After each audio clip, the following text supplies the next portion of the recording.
In this video we're going to show you how to use one of our Rhinox grading beams.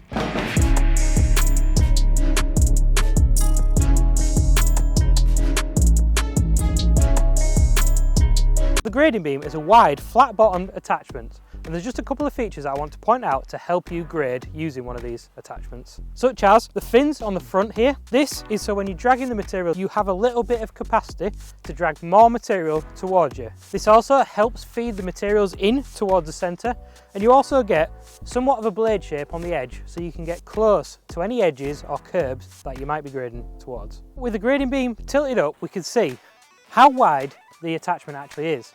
Also note how it's completely flush, so there's no ridges. A question we often get asked is why don't our grading beams come with bolt-on blades? And this is the reason why, because you want a consistent flat bottom all the way across. Just to note as well, it has got hardened blade both front and back, so you can grade towards you and away from you. However, it is easier to use the front edge unless you are a very talented operator. Now we're going to hop into the machine. I'll just show you a few techniques of how to make the most of your grading beam. So the first tip when using a grading beam is to actually use the blade on the front of the digger just as a stability. This is just going to help you keep the machine nice and level with the surface that you're actually grading. So what controls am I actually going to use the grading beam? So in this instance we'll do the simple drag towards grade. With revs turned up, you probably don't want much more than 20 to 30%. This just helps give you nice control without the attachment moving around too quickly. So what you're going to be doing is quite a lot of things with your hand, just very slightly. So we're going to be pulling the arm in at the main pivot point, halfway up the arm. However, if we just did that, then what would happen is the machine would come away from the floor as the action will be pushing the arm into the floor. So to counteract this, what we're doing is as we make contact with the floor, we also want to be moving the main armour of the machine up. Now, if we just did these two controls at the same time, what would happen is the back of the grading beam would actually dig into the floor, which then would give you two divots either side of the beam. So we need to now add a third movement into the mix, which is to slightly tip the right hand lever away from you at the same time as pulling it towards you. We're almost going diagonal with the joystick, but we need to balance all three of these at the same time. So as the machine comes up, we're making sure the grading beam isn't digging into the floor.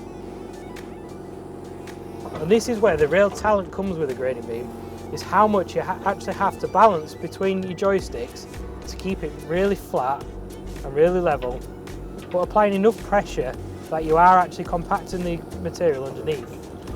So I've got the throttle down low, I'm going to be pulling the arm towards me, but at the same time I'm going to be moving the right hand stick just to balance everything else out, so we're not digging into the floor, the back of the attachment isn't coming away too high.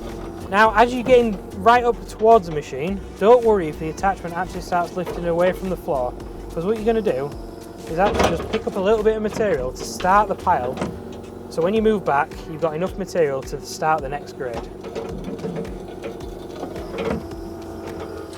What you want to try and achieve is the attachment flat and level with the floor the whole time, so the whole base of the attachment is flat to the floor. Just dragging it towards you nice and slowly. That way, as you're grading, you're also slightly compacting the material behind it, so then you've got a nice flat even finish. Again, just working your way out from the machine.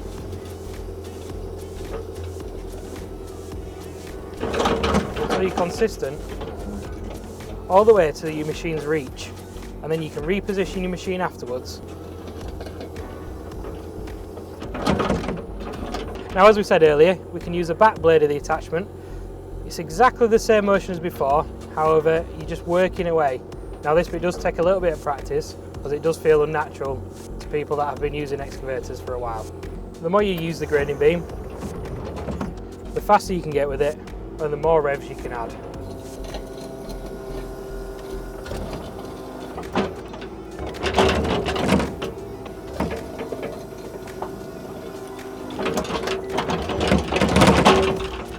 Now the key to a grading beam is small movements and consistent flow all the way through while you're dragging towards you.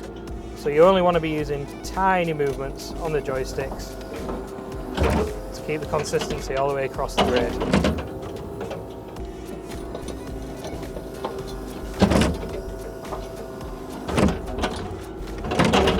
Now, one situation you might find yourself in is where the bulk material is actually in front of you.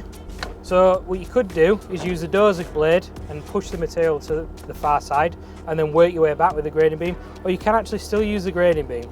Now, it might be useful to actually spin the attachment around so the fins are facing away from you in this case. However, you can just use the attachment just to push the pile away, still grading in reverse. So start off by moving as much of the pile as you can to start with, and then you can come back afterwards to try and level it off as best you can. I suppose the best way to describe this attachment is think of a trowel when you're laying concrete. You're trying to apply a little bit of pressure to compress the material flat. Hopefully that helps you on how to use one of our Rhinox grading beams. If you want to know how to grade with a standard bucket, watch this video here. And don't forget to subscribe to Rhinox so you don't miss another video.